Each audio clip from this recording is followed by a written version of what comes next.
Hello everyone and welcome to my YouTube channel. Today we are going to discuss about how to clear history and website data on your iPhone iOS 26 with the restrictions. For example, if you want to clear history and website on your iPhone iOS 26 with screen time on, then how you can do that. For this, what you have to do, you have simply watch this video completely.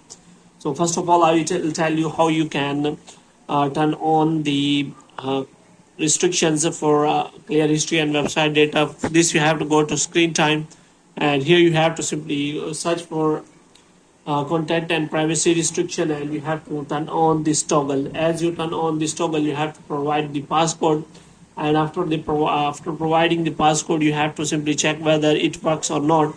So you have to simply go to apps and you have to check whether clear history and website option still enabled or not, or you are unable to clear history and website on your iPhone.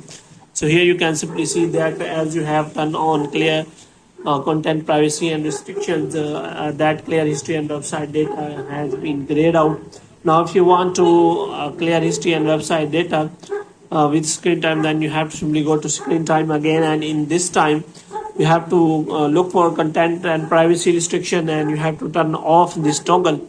And after providing the passcode, you have to simply provide check whether that setting works again or not. So you have to simply go to apps again, and this time you have to look for the Safari, and after that you have to check whether that option is still grayed out or not, and you will be able to clear history and website data. So here you can simply check that red option has gone and you are able to clear history and website data. So hope you have liked this video. If you get more videos like these, you can subscribe our channel.